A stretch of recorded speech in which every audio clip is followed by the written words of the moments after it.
Hi and welcome back to my channel. Hope you're doing well.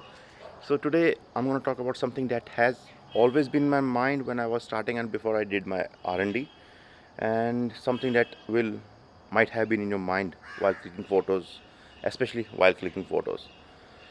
So before I start, let's just jump to a different location because this is a location that is not giving me the vibes right now.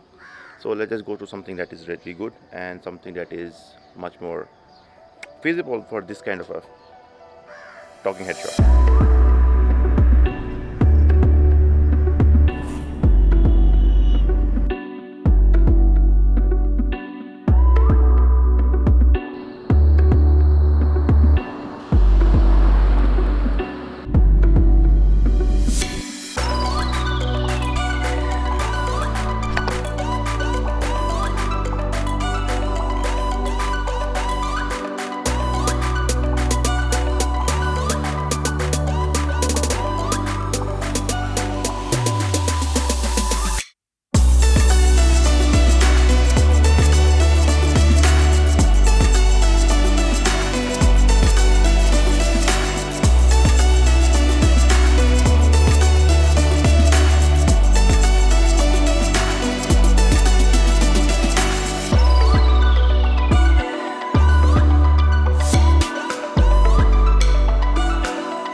Really amazing.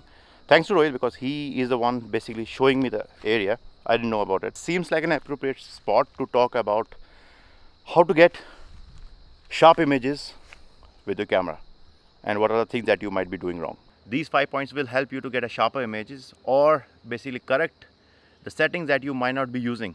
So in order to get a sharper image, right? First point, setting the right ISO. What I mean by setting the right ISO is the general rule of thumb is to keep the ISO as low as possible.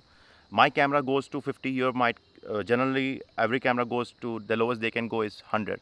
So set the ISO low as possible that your camera supports, so that you are not introducing any grain into it. Because if you increase the if you increase the ISO to a certain point or beyond a certain point, the camera will start introducing grain into the images, and that could be one of the reasons that you are not getting the sharp images.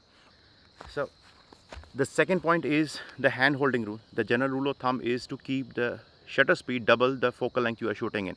Let's suppose if I am shooting in 50 mm with a 50 mm lens or the 50 mm focal length, the shutter speed should be at least 1/50th of a second or more, if not less. But if you are shooting with a crop sensor camera, the things that you need to keep in mind, one is your focal length obviously, another is the crop factor that your camera has.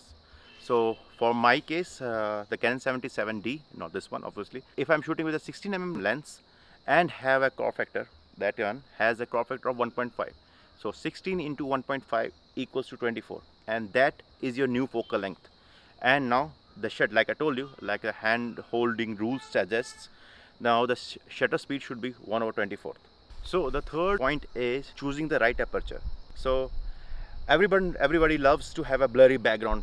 Basically your background is out of focus, everything is really blurry and you are standing out, but that could be the reason why you're not getting the sharp images. So what I mean by that is, larger the aperture is, smaller the focus area will be, and slightest movement can throw your photo out of focus, and that could be the reason why you're getting the blurry images.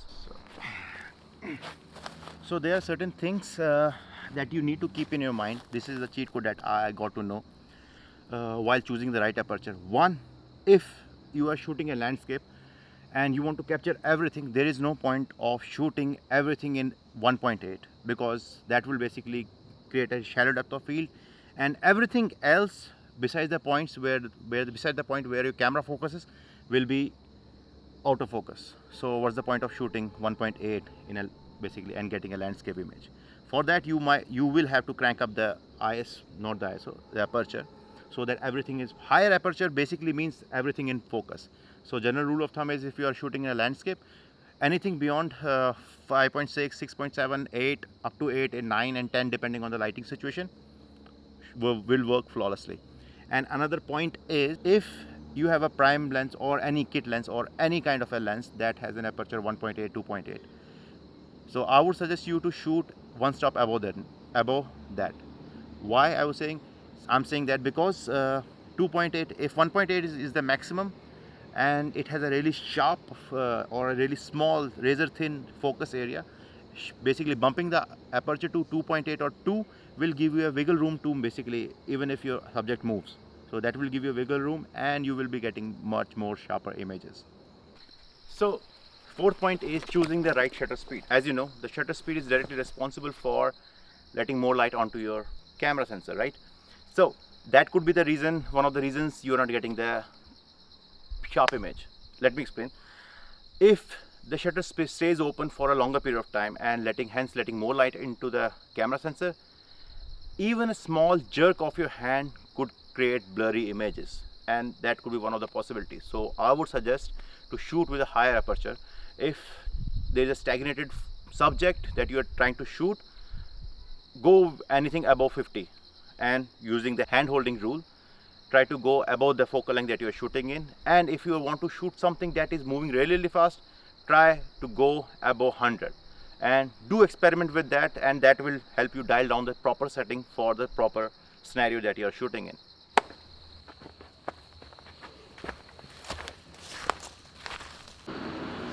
So the fourth point is something that nobody wants to hear. Even I didn't want to hear that, but unfortunately that is the contributing factor that you are not getting the sharp images, and that point is your lens is not that sharp enough. So the kit lenses that you get with the camera or any camera body in general tends not to be the sharpest lens that you get, as compared to some of the constant aperture zoom lenses or the prime lenses, and those are the ones that you might need to invest in if you want sharp images. Coming to a different location to do something informative basically is biting me in the ass, because so this is where we came from, and there is something over there who were somewhere over there. So it took us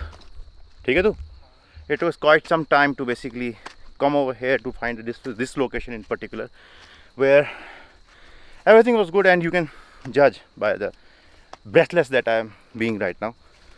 So yeah, so everything said and done, if you find this video informative and has helped you in any other way, please consider subscribing, hit the bell icon so that you get notified, and